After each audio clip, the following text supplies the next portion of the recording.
The issue of sea level rise is certainly a daunting one, and it's easy to feel that it's just almost too big to grapple with.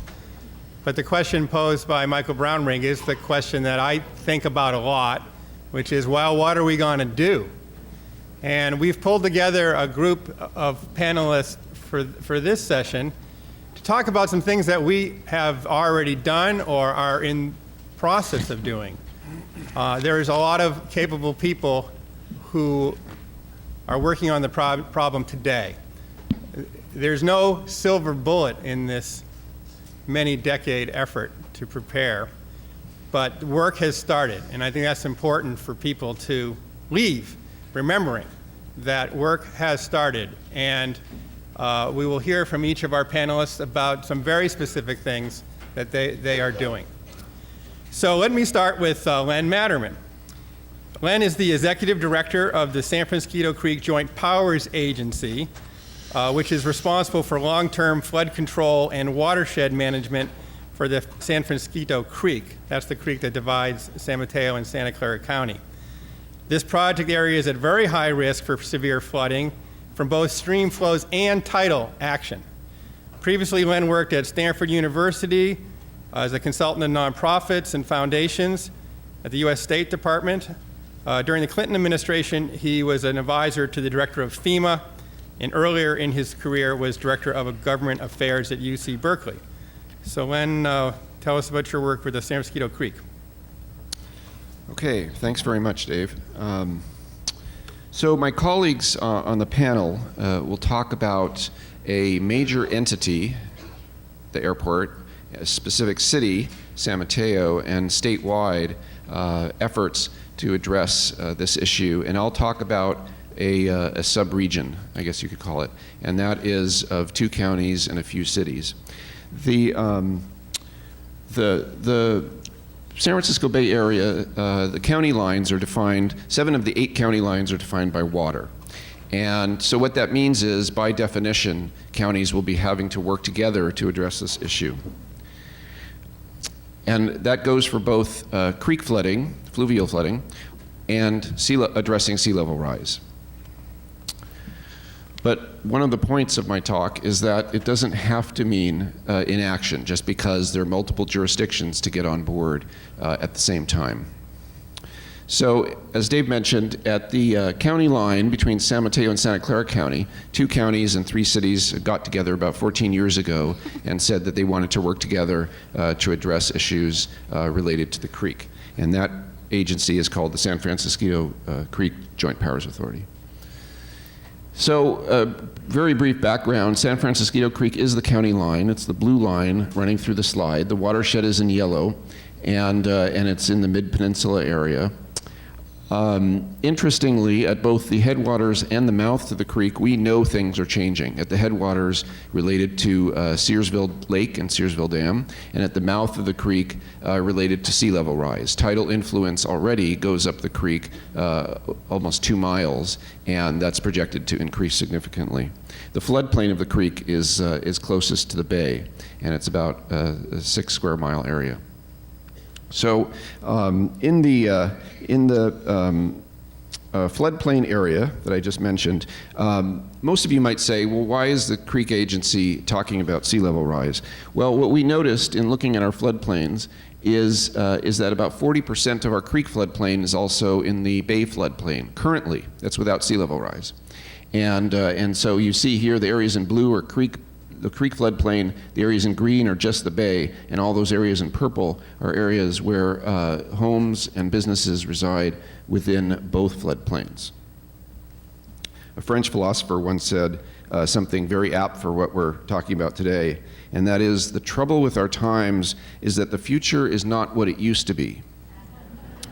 So think about that for a second, and what we're trying to figure out is, what is the future today, and what can we do? What can we do to change it? My last quote is from Mark Twain, of course, and something that he said a while ago is, "When all is said and done, there's a lot more said than done." And we're trying to get something done, and so at the Creek Bay interface, we have designed a project. Let's see, supposed to advance. There we go. At the Creek Bay interface, we've designed a project that addresses 100-year creek flow, which, as Kathleen Schaefer mentioned, is kind of the gold standard for what flood insurance determines. 100-year creek flow at the same time as sea level rise, and also 100-year tide. And what we've tried to do is recreate a connection between the creek and the marshlands. Of course, in all the creeks, there are historic connections between the creek and marshlands, and that's important for adding sediment to the marshlands, especially as the seas get higher. If you want it to sustain as a marshland, you need additional sediment there. So a while ago, about 4 years ago, BCDC did a case study of this project, and it's very appropriate that BCDC did this case study because this project has really surfaced all the possible issues you can think of to do work along the bay regarding creek flow and regarding sea level rise. Unstable soil, major gas and electric transmission lines, environmental justice issues, endangered species issues, and not to mention the complexity of building a project that has really 6 local funders, the state, and it's also part of a Corps of Engineers long-term study. So it's an incredibly complex project. And as Dave knows, he's on our board, we are awaiting environmental permits and putting together what we consider to be the final funding package right now to start construction. We've already started utility work in 2013. So there is work being done, and basically what happens is when the creek flow, when the tides come up, they come up the creek channel, and even without a major creek flow, we can get flooding over the creek banks. And so with sea level rise, of course, that will be a much more significant problem. So we're building new levees and flood walls to address that. The final slide I have is regarding a project very specific to the Bay. And my philosophy about all this is that we need to convince people the solutions are not as bad as the problems. And people are kind of intimidated by the problem and think that the solution has to come from somewhere else, usually a bigger entity like the federal government. And what we're trying to do locally is say that the federal government should be a partner, and we are partners with the Corps, but we can't wait. And so we developed the Safer Bay project, and basically what we're looking at is a slightly different orientation of the bay. As you can see on the south side of the, oops, shoot, I'll go back one. On the south side of the creek, I'm sorry, I'm having to put a laser beam through your head. That's Palo Alto here, and then East Palo Alto's on the other side of the creek. And then farther up, we're in Menlo Park. This is Highway 84, and 101 cuts through. You can see the 101 symbol there. And the Ravenswood Ponds, which are U.S. Fish and Wildlife Service managed ponds, are right there. And so what we're trying to do, we have started a project to build new levees and other kinds of flood control features from the creek channel up to Redwood City border. So this slide shows the extent of 30 inches of sea level rise at a 100-year bay tide. That's the area in purple. The area in orange is the area adjacent to the creek channel that is also in the creek floodplain. After we build the previous project that I mentioned, basically that orange goes away and it's all now within the bay tide. So our project, again, from the creek up to Redwood City, is to develop these yellow areas that would remove the purple from beyond, for example, Highway 84 down here, or in East Palo Alto in the homes and businesses here. Interestingly, one of the kind of major properties that's included within the project is Facebook. I'll talk about them in 1 second. There are other, Will Travis mentioned the idea of horizontal levees. We are looking at horizontal levees in this green area, and that's again within U.S. Fish and Wildlife Service land. I think one of the most important things about this project, which we're just getting off the ground now, is the list of funders. The state of California, through Department of Water Resources and through the State Coastal Conservancy's Climate Ready program, is funding this, along with 2 cities, East Palo Alto, Menlo Park, and Facebook is a major funder. And that's a big deal because they're really the first tech company. We saw that list of all those, and the map with all those tech companies. They're the first tech company to put up money for something like this, as well as the U.S. Fish and Wildlife Service.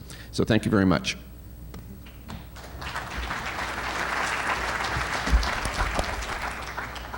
Thank you, Len. Now, I hope everyone's feeling a little better. I mean, we just need to do that on a few other stretches of the bay. Our next panelist is Larry Patterson, who is the interim city manager for the city of San Mateo. Mr. Patterson joined the city of San Mateo as its public works director in June 2000. As public works director, he's responsible for engineering, maintenance, wastewater treatment, facility management within the city of San Mateo. Prior to joining the city, he owned his own consulting engineering firm, focusing on traffic consulting, and he's a registered professional civil engineer. Larry will tell you about a project that has been completed in the San Mateo area and how they've thought about the rising bay. Larry. Thank you. I was thinking about how you might be feeling better, and I'm pretty sure I can cure that in my remarks.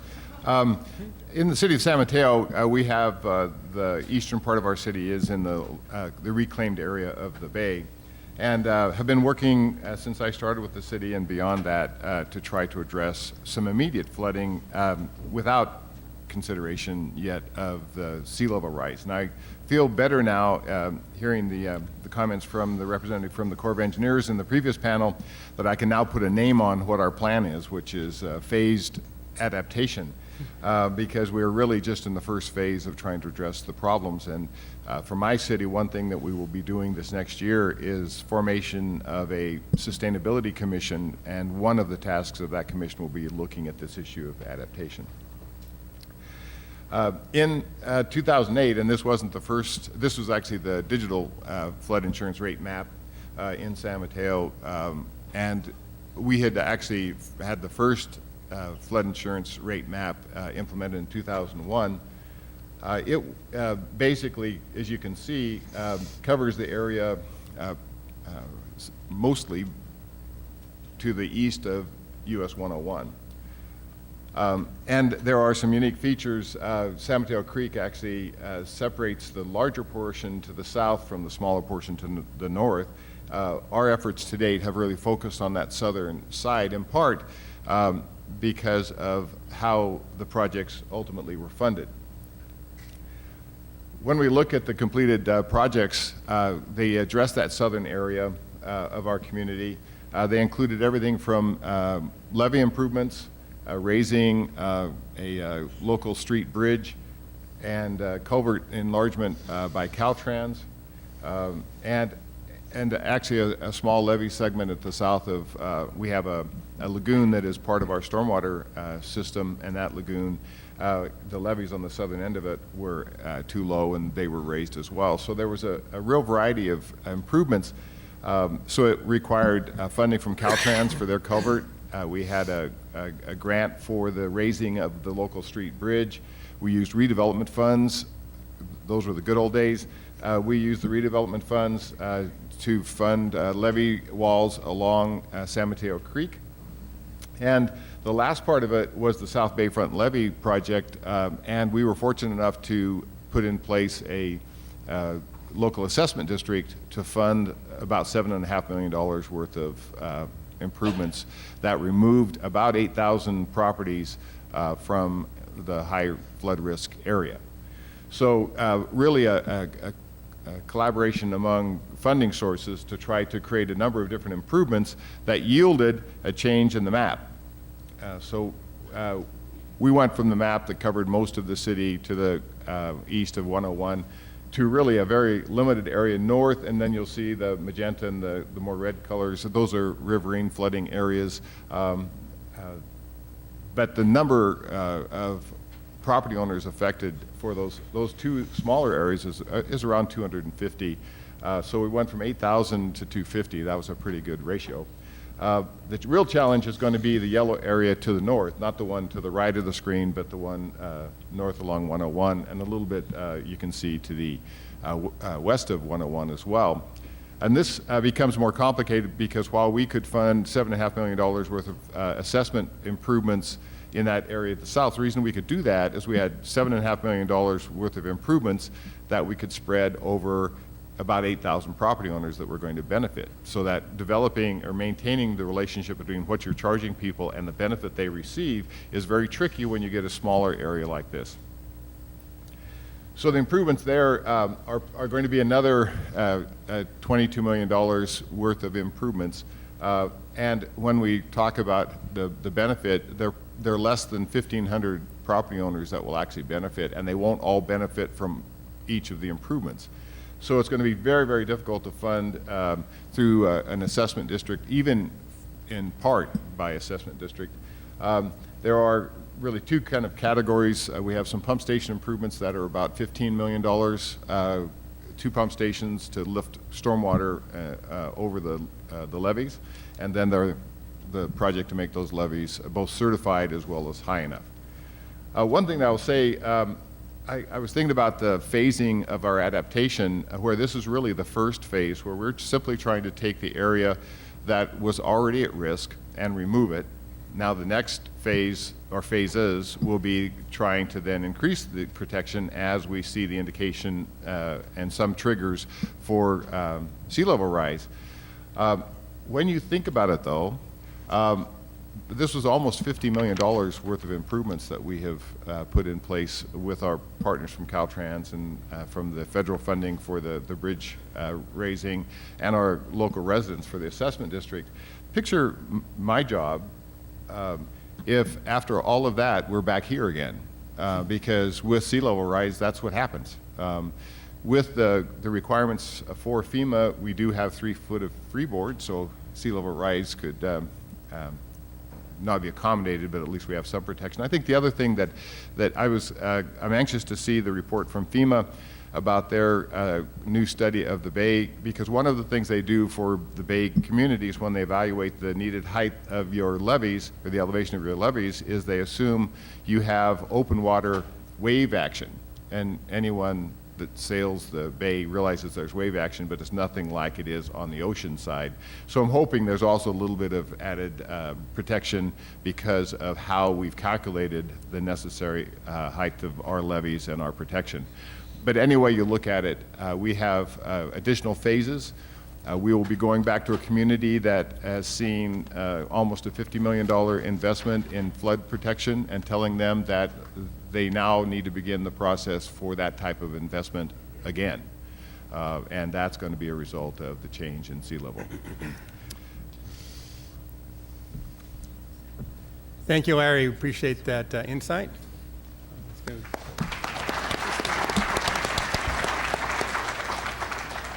At the conclusion of our conference today, Congresswoman Speier, Assemblyman, and Gordon and myself will talk about some next steps. And you know, one thing that's clear is there's expertise in the county, and we need to make sure that gets spread to other cities. So Larry, we'll be calling on you for levies. Our next speaker is Julian Potter, and she is Chief of Staff and Director of Government Affairs and Policy at San Francisco International Airport, which we've seen underwater throughout the morning. She's responsible for federal, state, and local policy initiatives, legislative mandates, and strategic partnerships. Her role includes oversight of the airport's environmental and sustainability policies. Julian has spent 20 years in public policy and executive positions, working as a Deputy Assistant Secretary for the Housing and Urban Development, Director of Policy for the City and County of San Francisco, Chief Operating Officer for a Building and Construction Trade Apprenticeship Program, and Special Assistant to President Clinton. So, Julian. Thanks, Dave. Yeah, this is the place everybody likes to talk about when they look at sea level rise. So let's move through here. Here's my favorite picture, right? It's the one without the sea level rise. And I think what's most important here is looking at all the adjacent partners, transportation agencies, cities, jurisdictions that surround us, that no matter what SFO is doing, we're going to have to do it in partnership with all the blue highlighted jurisdictions. So just who's here from South San Francisco? A show of hands? Got a few folks up there. Burlingame, already heard from the, lots of folks, the mayor. And Millbrae? Okay, we'll be looking to meet with you soon so we can talk about how we surround the airport, because that's what it's going to take. As we know, water does not pay any attention to jurisdictional lines, and one of the main facts is we're from San Francisco. But I think we're going to be spending a lot of time here in the next 5 to 10 years making sure that we address this issue with everybody in the room. So, and why is it important? I think, you know, San Mateo County, you heard earlier today, comes up as one of the most important counties, and the airport is is one of the main reasons. $5.5 billion in revenue for San Mateo County. We pay the county $367 million a year in taxes go to San Mateo County. We currently have a $4.3 billion construction project. We plan to be here. This is one of the assets that we're not retreating. We're investing in. We're investing in it for the Bay Area, for jobs, for the economy. And as you can see, there'll be an additional 36,000 jobs over the next 10 years. So we take this very seriously about how do we surround and protect this key asset. Some statistics just run over very quickly, but it's 8 miles that we're trying to protect just on the bay side. Hard to imagine unless you string it out.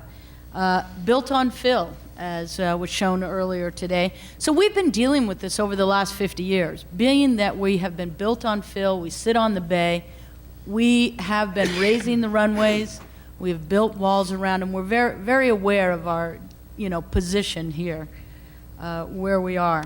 Our walls today are mostly built to 12.7, but there's gaps. There's gaps in that, and I'm going to show you that on a couple more of the slides. We kind of have 3 things we're building to. One is the 100-year flood, the Hurricane Sandy, the 1% chance.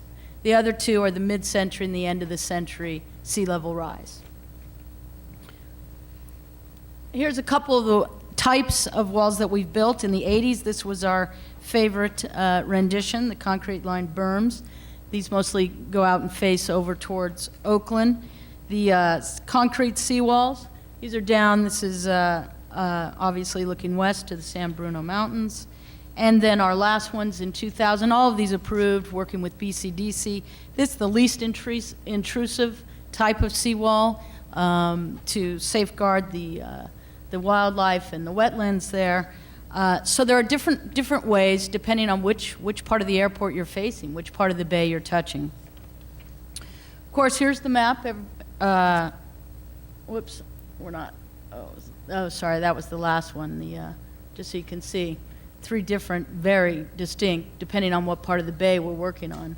And then here's the map everybody looks on. And again, I think the most important thing here is to show it's, you know, it's to the west of us. It goes over into the other side of 101. It goes up north into South City, that we are going to have to work together. We don't want to put a wall around SFO, and water's not going to stop at the wall at any rate. So what are we doing? That's what everybody wants to know. We are doing a $500,000 structural engineering study of our perimeter. And we're looking at it very closely. The first year we're in, we've just completed, we started it last year. And what we're coming up with are every 100 feet, the deficiencies we have in the seawall. So the redder the line, the more deficient we are. This is for the mid-century, the 2050 16-inch sea level rise. So as you can see down south, Millbrae, there's a creek that comes in there. The horseshoe over to your left is called Seaplane Harbor. That's actually where the Coast Guard is. That's a big gap. They have nothing there. And then on the north side, which is away from the runways, we haven't invested a lot of money in there. And then just same picture, just more, you know, higher. Now this, San Francisco is not part of the FEMA flood insurance rate map, our program. This map is to show what would happen if we had a Hurricane Sandy. This is the 1% chance. And just as devastating, but what's kind of scary about this is with no sea level rise, okay?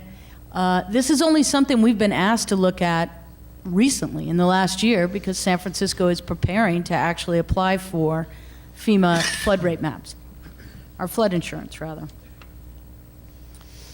So again, where are we vulnerable today? It's up by the Coast Guard, it's out by the wastewater treatment plants, and down here, Burlingame.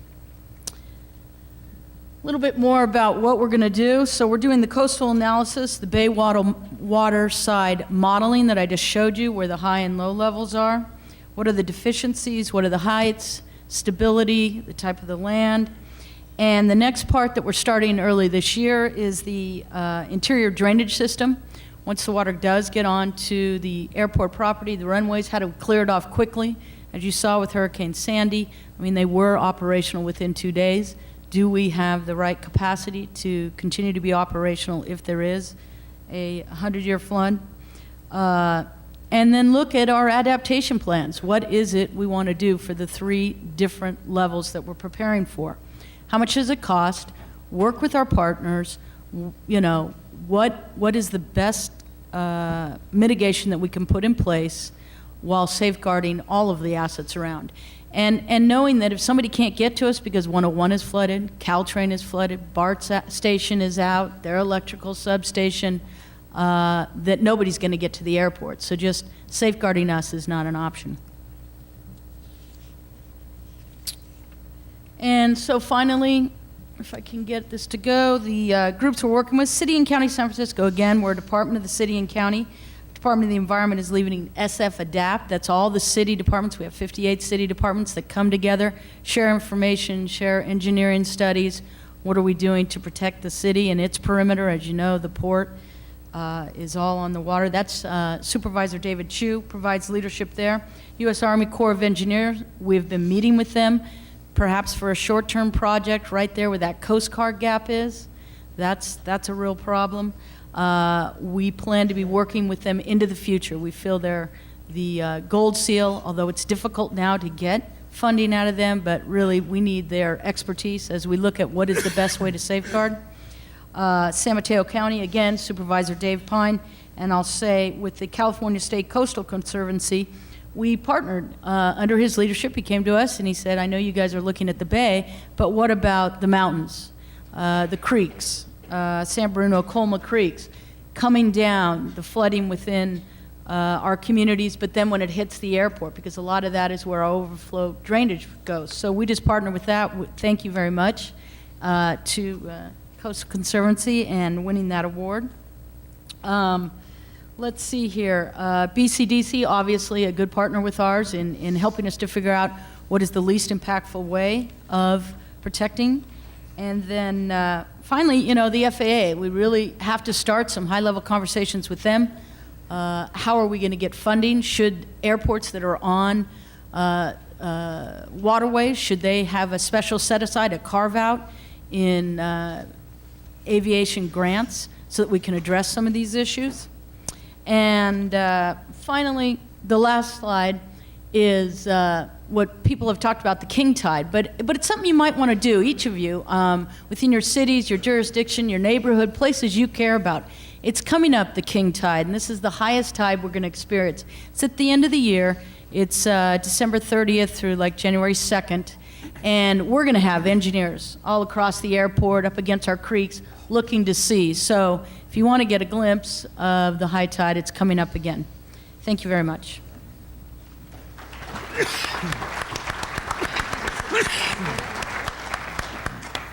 All right, thank you very much, Julian.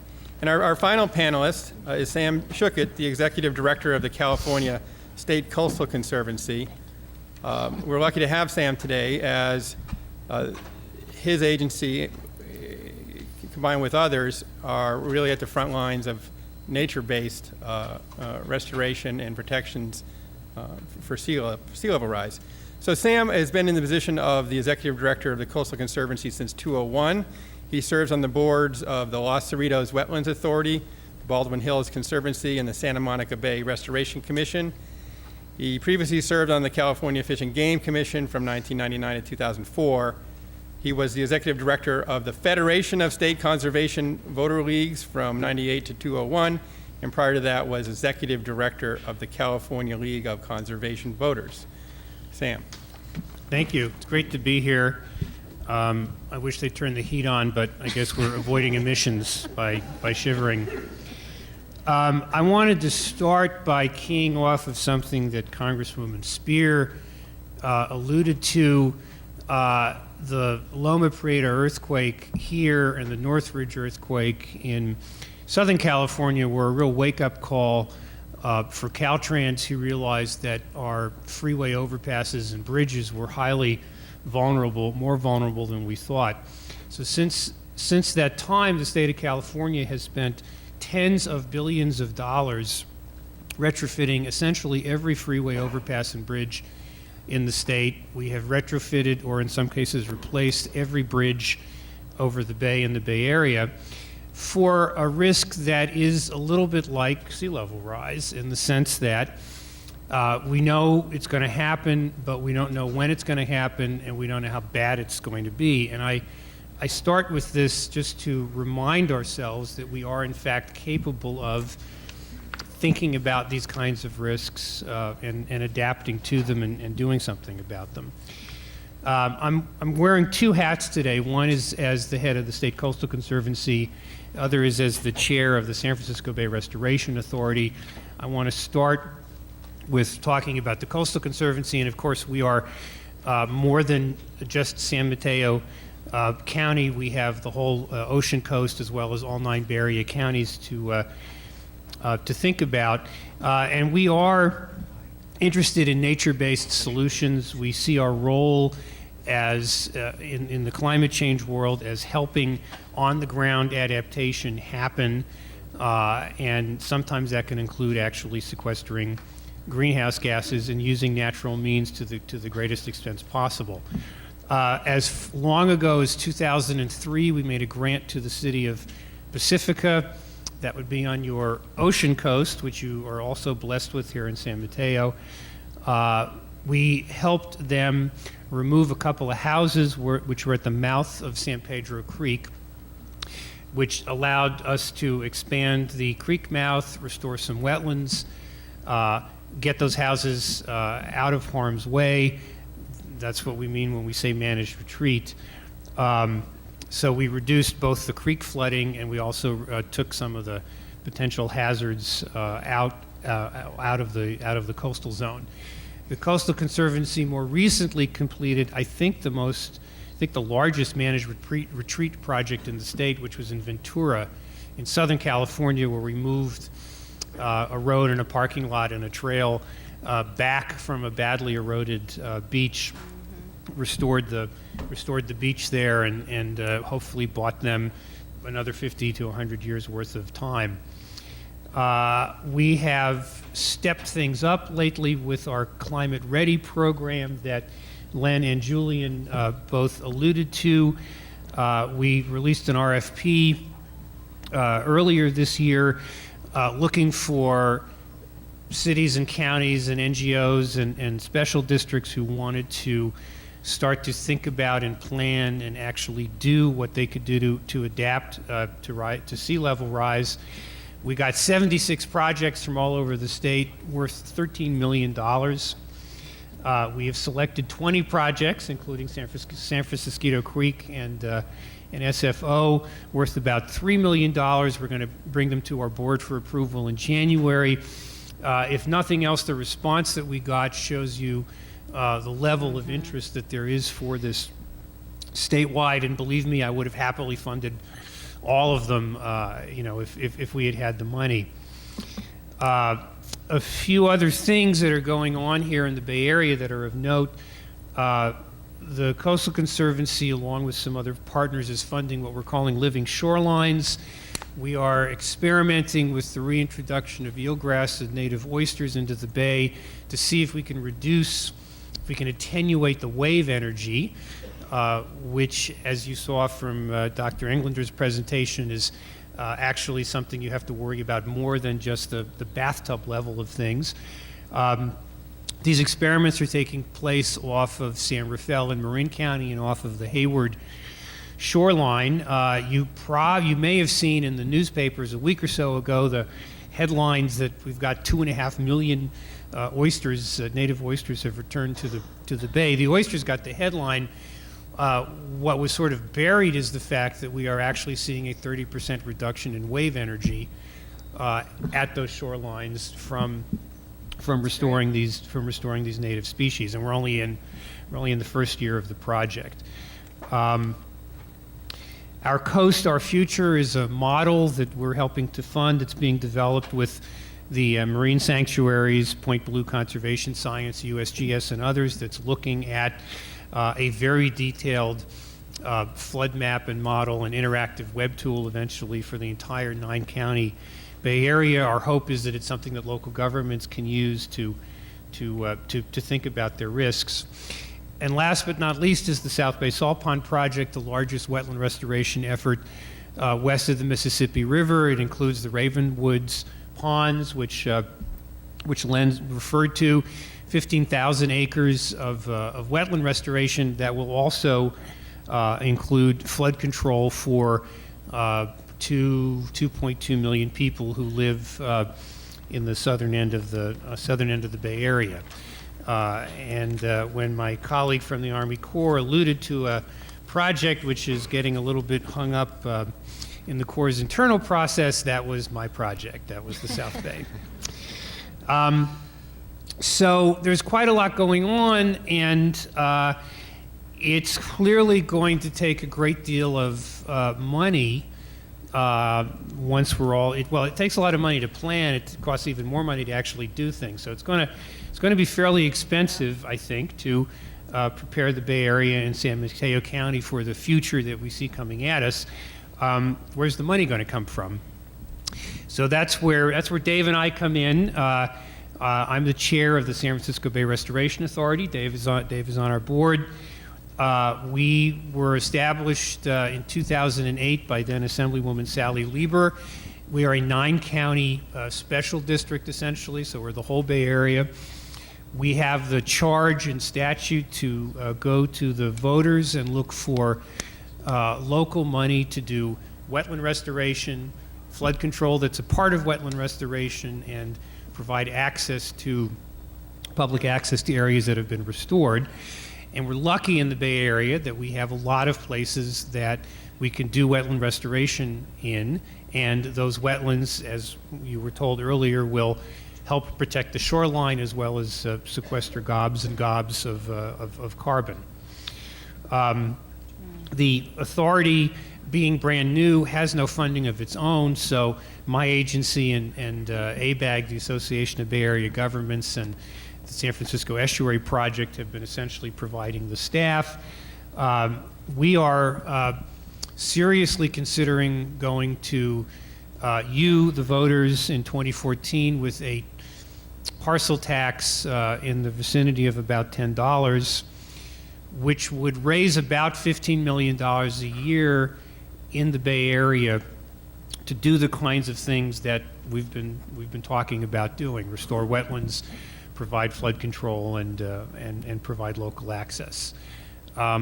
It's not always the best cocktail party conversation starter when I tell people that I'm working on raising your taxes, but really it's not that much money that we're thinking about. It would go a long way towards continuing to do the kinds of things that we've talked about on this panel. The state funding for these kinds of things has come mostly from general obligation bonds.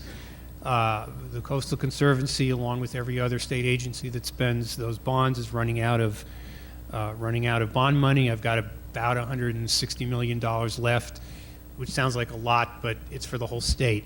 I can't spend it all here, unfortunately. And the Army Corps' funding has also been going down, and they are the place that you go in the federal government, both for flood control and for ecosystem restoration. So a local source of funding, I think, would behoove us as Bay Area residents to have. It will not solve all of our problems. It will not be able to pay for everything, but it will be a big help. And finally, I just wanted to say, as much as we and I are interested in nature-based solutions, and those things are often more palatable to people that live in the Bay Area, I don't believe that they will be sufficient to do what needs to be done. We have large areas of our shoreline that are essentially developed right up to the edge of the water, and we're going to have to look to I think, more traditional hard engineering solutions in many cases to protect those areas. But where we can, I'd like to see us work with nature, and that's what the Coastal Conservancy is trying to do. Thank you, Sam.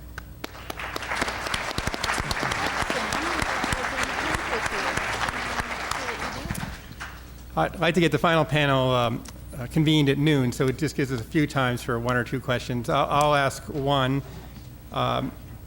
You're all doing terrific work on the local level, and you have a lot of experience in dealing with regulators. And my question to you is, are there policy or regulatory changes that you think are needed at the state or federal level to make your efforts easier? If any of you could comment briefly. How much time you got, Dave? Yeah, well, I think you heard a few things earlier that were sort of buried in the presentations, but that I personally think need changing. I mean, first of all, the fact that we subsidize flood insurance, in other words, that we encourage people to live and build in floodplains, is, I think, problematic. I understand the politics of it, but I think it's very problematic. Secondly, my colleague from FEMA mentioned that in their mapping, they're looking at current conditions. They're not looking at the future sea level rise induced conditions, nor are they considering we've talked a lot about the 100-year storm event. All the climate models that we've looked at suggest that what has been a 100-year event could easily become a 10 or 20 or 30-year event. I think we need to start moving like the Dutch towards a longer time horizon. And finally, at the Army Corps, the Corps is currently working off of a 1987 National Research Council study of sea level rise. And they are required to consider status quo sea level. So, and that's not their fault. This is coming from Washington. So what that has done to the South Bay project is we don't have a good benefit cost ratio if you assume that the seas are only going to continue to rise as fast as they've been rising, and that could actually kill the entire project. So those are a few regulatory, some of these are law, statutory issues, some of them are policy issues. They're all at the federal level. God knows there are things at the state, could change as well. But I'm a state official, so of course, I have to think that we're perfect. Go ahead.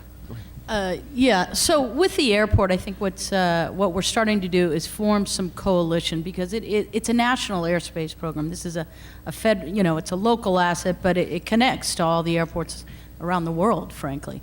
So working with the different airports, because many of them, your New York's, LaGuardia, LA, I mean, the big ones, Miami, they're on the water. So coming together and trying to work with our federal agencies to put this issue in their minds as important as what we're doing right now in the runway safety area construction.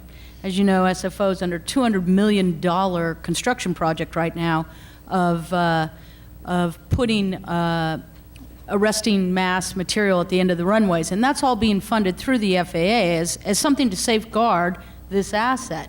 And it's a federal mandate by Congress. So the question is, should we look at these federal assets in the national airspace system and try and put together a program across the country? Go ahead, Larry. Just quickly, if the decision of a local agency is to try to strengthen or improve the levee system or pump stations or other things, the one thing that would help tremendously is if there was an easy way to get a project permitted. If you try to run a project through a collection of agencies, whether that's not to pick on any one, but like the U.S. Fish and Wildlife Service, I think, is one that's very difficult to get a project through. And so I think if you're trying to actually do the right thing and actually advance projects that would provide some protection against a rising sea level, there really has to be a coordinated way to be able to permit the projects. To kind of build upon what Larry said, I think the specific issue is the Endangered Species Act appropriately protects our current endangered species. Under a sea level rise regime, the dynamic is changing. And what do we want to build for like yesterday's in species, or do we want to, in some cases, figure out how best to build for the species that will best thrive under a sea level rise climate change regime? So that's one point. The second point I was going to make is, as I mentioned, 7 of the 8 county lines are water. And the JPA that I'm with thinks about the 2 counties and tries to move something forward together. But state and federal programs are almost always aligned by county, especially in the disaster context. And that's very difficult to move forward on projects that by definition have to involve 2 counties. Yeah, if I could just hop in, I'm glad that you raised the Endangered Species Act. I mean, in my view, the single species approach just is going to break down under the impact of not just sea level rise, but climate change generally.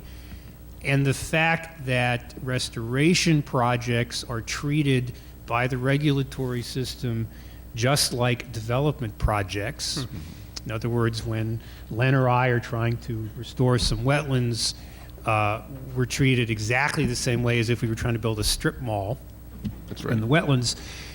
That's one of the reasons why it costs a lot of money and takes a long time to get these projects done.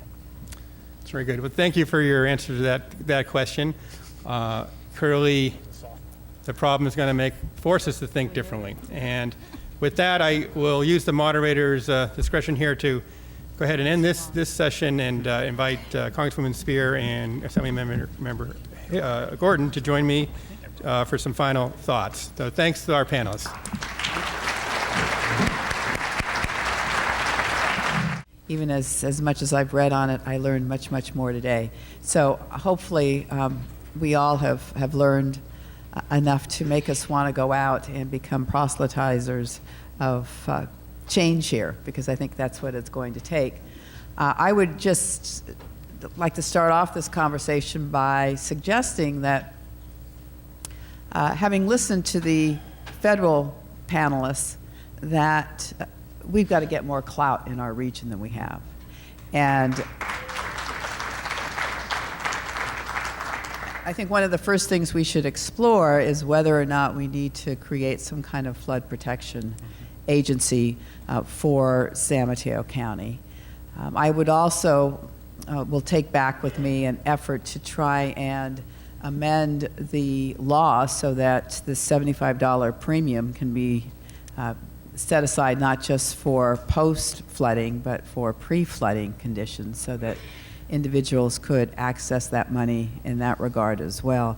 It just doesn't make any sense that we would encourage the work to be done after the fact and not before the fact, when, of course, it's not going to cost nearly as much. So those were just some initial thoughts that I had. Great. Thank you, Jackie. And again, thanks to all of you for being here today, and to my elected colleagues who helped bring this event about. You know, when I served on the San Francisco Bay Conservation Development Commission, BCDC, when I was a county supervisor. And the maps that you saw today that Will Travis and BCDC prepared were engraved in my head when I went to Sacramento 3 years ago. And I was struck by the fact that there was almost no conversation in the state legislature at all about sea level rise. And so I've been fortunate that over this past year, been able to chair a select committee on sea level rise. Just wanted to let you know that we will be completing our work at the end of January, and we'll be issuing a report. We'll make sure that those of you who left emails are aware of how you can access that report when it becomes available. We've looked at issues across the state, and certainly no region is more impacted than we are here in San Mateo County. Because we have both a coastal zone where there are some very unique challenges as it relates to the harbor, our port facilities, as it relates to actually to agriculture. One of the things we didn't talk about today is that with sea level rise, greater opportunity for saltwater intrusion into currently used wells for agriculture that would actually simply destroy crops. So we are impacted both on here in San Mateo County on our coastal zone and on our bay zone. I do believe that we need to work more in a regional way and that we need to have stronger tools. So I support what Congresswoman Speier is suggesting, that we look closely at some kind of a county-wide flood protection district as a vehicle for us to begin to work together in an even more collaborative way. And I'm hopeful that this is today just a beginning, an opportunity for all of us to be grounded in the information that is clearly available to us about sea level rise and its impact, and to use that grounding to encourage and inform others to become engaged in this issue, and to enlighten us as we move forward to take a look at ways we can work more collaboratively together. Thank you again for joining us. This is the start of a dialogue. It's the big issue. And as I mentioned before, there's no silver bullet, but we've gotten a start today. I know in my own experience thinking about this, and I've been kind of coming at it from different perspectives, from BCDC, the Bay Restoration Authority, the San Francisco Creek. You know, one of the hardest things personally was just to kind of make the shift from the discussion about reducing carbon emission to planning for the impact of global warming. I mean, it's a very kind of sobering, it was kind of a sobering shift in that for so long it was all the focus was on reducing carbon emission. And that focus must remain and be elevated because of the growing population and our unwillingness globally to move off coal and oil fast enough. But all that said, you know, we have heated the planet. There's no question. We now have to live with the impact of what we've kind of collectively done. And in San Mateo County, we can do that. We definitely can do that. I think you saw some good examples of work underway. We have the resources and the thought leadership to make a difference on this issue and pave the way for others. Going forward, it's the hope of the three of us to first have another convening in the springtime frame, probably on a more focused issue, and we'll get some more word out to you. You know, we've collected everyone's emails and asked for people who are interested in being more involved. And another thing that we'll be talking about, and probably we'll be able to come back with more detail next time, is putting some kind of a task force in place where we make sure that particularly our cities facing the Bay are current on this topic, are aware of the best practices, are talking to each other, and thinking about the issue not only within their jurisdiction, but across the region. So more to come on that. Today, this discussion about a San Mateo County flood agency is really of interest and something we need to investigate. You know, interestingly, in Santa Clara County, they have something called the Santa Clara Valley Water District, and they raised hundreds of millions of dollars through their, through local taxes, and they have a big, long laundry list of projects they're doing, both in the normal course of business to reduce flooding and to provide water to that county, but also they have plans to use that money for sea level rise mitigation.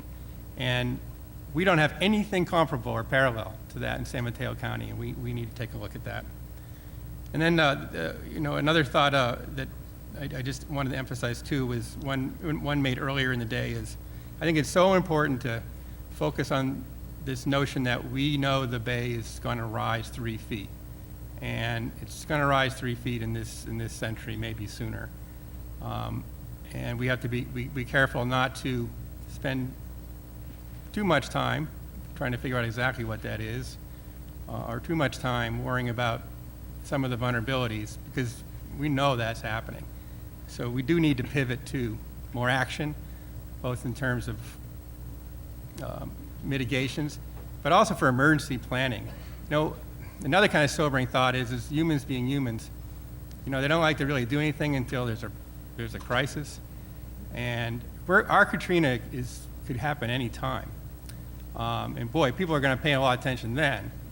So, you know, maybe that's not the, I hate to say it this way, but, you know, maybe that's not the worst thing, to get people to understand that we've no time to waste. But since we know that event's coming, and another piece of work we could do collaboratively is, you know, make sure we're ready, because that event could come anytime. So those are some of the thoughts I wanted to share. Do we want questions or any? No? Or if any other comments or questions, be fine. Any questions or comments? Yeah, lots.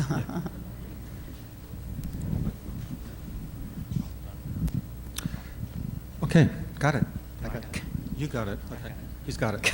I'm going to have to stand in front of you. I want to say thanks to the three of you for this wonderful dialogue. I live on the coast, right across from the beach in El Granada.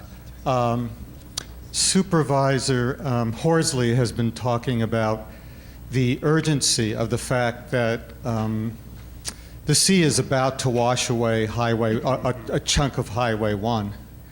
And the good news is, here's something that's not in the future, that's happening now. It could be 2 or 3 storms away. And I'm surprised that I haven't heard anything about that. This is about the sea and about the sea level and about something that needs action now. I think we have the choice of doing nothing and waiting till the highway is divided, or doing something proactively about it. I'd be interested in your thoughts. Is that on anyone's radar screen, and are we going to do that before or after the event? Let me respond to that. My office has been working very closely with Supervisor Horsley. We're working with Caltrans. We are looking at what we can do. We've held some meetings, and we are aware that this is an imminent problem, and it's not something that we can wait much longer on. So. Hello. I think the main question is, can you do a whole systems analysis while you're doing the focus on within what we know about, we meaning the government right now? There's a lot more potential that can be done that people are learning about and looking at in terms of planet-wide whole systems, or and economic change, moving to a sustainable economy, things that will actually quickly change the amount of carbon being put out, and also potentially change, create the opportunity to rebuild the infrastructure, to change the infrastructure. So you really need to be looking at all possibilities, and it would be good to, more like that original charrette that we did, to look at the growth for the Greater Bay Area. There was a 2-year charrette, I think, a lot of people participated in, talking about that's where we got the growth corridors. If we could be looking at a charrette for transforming the entire California economy, the national economy, to sustainability, there are huge opportunities. The New Apollo Alliance talks about them. There's a lot of places where you can look in literature today for whole new scenarios. I mean, I think that's all very positive and something we should be doing. We tend to get caught up in the debate in Washington, and then nothing gets done. So I guess the interest here is trying to focus very locally on what we can do to deal with sea level rise, while the greater discussion is going on about how to change how we generate the economy in a manner that would be more environmentally appropriate.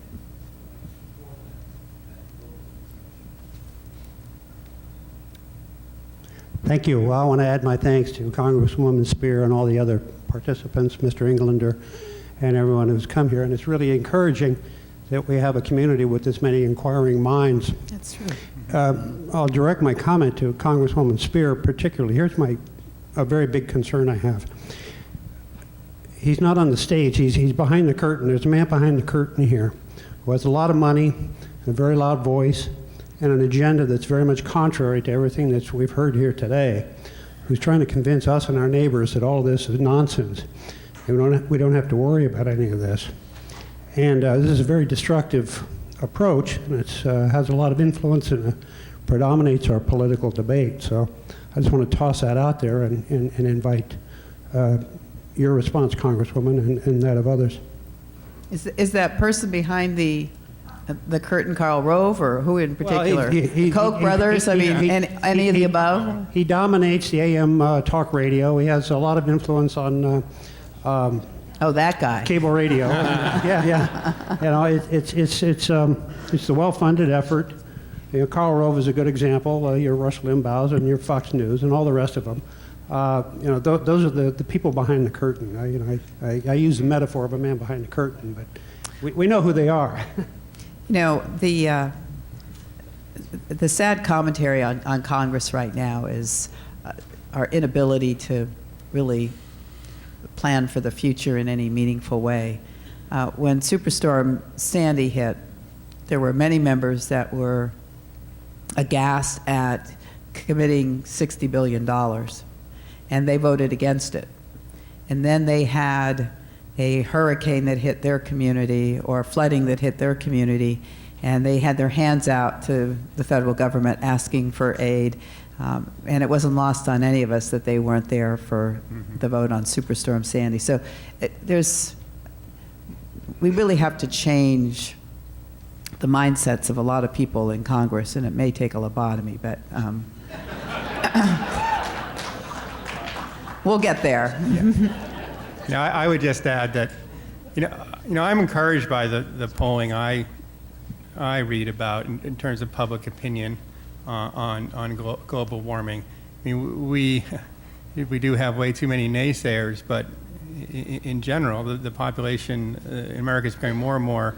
You know, they understand these challenges.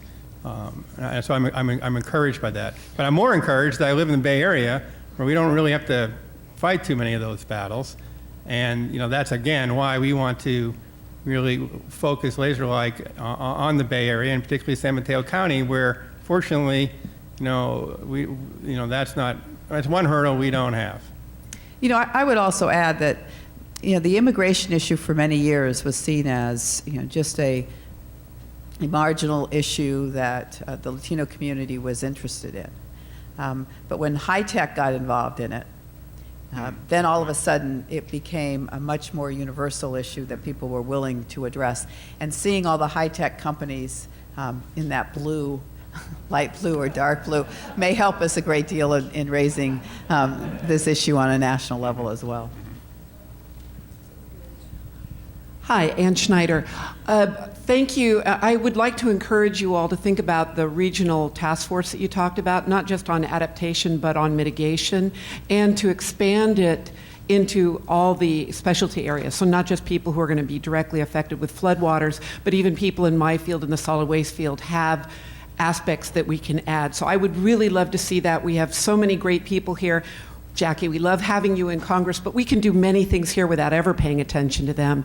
And I think the best Why model... do you think I come home? And I want to thank the County Board of Supervisors, because you used a model where you did an EIR for the entire county on plastic bag bans, and you and allowed other cities to come in. If you took that type of leadership and fast-tracked it, got this task force going, we could get something by next summer.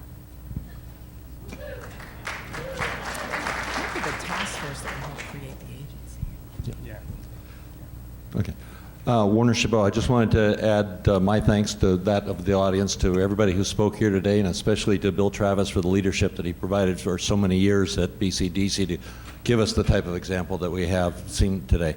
I'd also just like to point out to the audience that not only do we have this issue within the Bay, but we have it, obviously, as has been pointed out, along 1,100 miles of coast, and let people know that who are concerned about this, that the California Coastal Commission, which is meeting this week, Wednesday and Thursday in San Francisco, is going to be taking up the issue of sea level rise. And if you just go to Google the California Coastal Commission, there's about a 120-page document that is their public document or guidance document for sea level rise. So this is probably the one issue that the California Coastal Commission is going to define whether they actually do their job or not over the next decade, and they're starting that discussion right now. The public comment period ends at the end of January. So if you want to be involved in a public discussion and the policy that the California Coastal Commission is going to set for 1,100 miles of coastline, now's your opportunity to do it. Just Google Coastal Commission, that's the place to start. One last point, and I'd make it that last year in the legislature, Senator Leno had a bill that tried to provide a little bit of funding to provide to about a half a dozen different state agencies so they could coordinate on sea level rise. It died in a committee just because some boys in the legislature were being petty little boys, and the bill didn't pass. So hopefully that bill will be reintroduced this year, because there is a need for all the different agencies to collaborate and coordinate, and like it or not, they're going to need some funding to be able to do that. So I'd hope people would think about that legislation and supporting that, along with whatever package of legislation Mr. Gordon will be coming up with in February. Okay, 2 more questions, and then we're going to have to close. Yes, hi, Stephen Knight with Save the Bay, and I agree that the county needs a flood control agency. I heard the woman from FEMA saying that the region needs a flood control agency, which would be more ambitious. I wanted to come back to the Bay Restoration Authority, Dave, and could you talk about that more as a, as an example of regional action that we could build some of those kinds of broader regional models on top of? Well, briefly, as was discussed by Sam Schuckert, the San Francisco Bay Restoration Authority, is a governing board crossing 9 counties. So it's a very exciting governance model, because not many things have been done across 9 counties in the Bay Area, and we're empowered to raise funds across all of those 9 counties. And the mission is to raise funds to do wetland mitigation, which can be helpful in providing natural defenses for sea level rise. But the structure in the model may be even more important, because perhaps that agency or another one, it could be formed where you'd have some taxing authority and governance authority that goes across all 9 counties, because as we've seen today, it's the Bay Area we're all facing this, and we're all in this together. We'll likely be on the ballot in November of 14 for a modest parcel tax and that's a start, and a very, very exciting one. Yes, probably the only foreigner in the room here. I'm from the Netherlands, and I heard quite a couple of examples from the Netherlands, so I thought I would give a little reflection. It's more a comment than a question. Just a news fact I want to mention you that probably most of you were not aware of. Last week, the Netherlands was hit by one of the biggest storms ever. And you didn't hear anything in the news here. And why not? Because nothing happened. The Dutch closed all their storm surge barriers, all their dikes, levees, flood walls held. They just sat down, drank their coffee, and watched TV because they were well prepared. They were well prepared. Fortunately, you can do that too, because another one that many of you probably never heard of is Hurricane Isaac. Did you hear of it? Mm-hmm. Most of you know Sandy and Katrina have been mentioned. Hurricane Isaac hits New Orleans right after the Army Corps of Engineers finished its work. $14.45 billion invested. And the city was safe. Mm-hmm. You're going to have a lot of comments on it, but the city was safe and well protected. So I would say don't deliberate too much on probable sea level rises or probable climate changes, or wonder how you're going to put all those data in this 100 by 100 Army Corps spreadsheet. But start protecting yourself against floods that can already hit you right now. Because even the 1 in 10,000 year flood that the Dutch protect themselves against can happen tomorrow.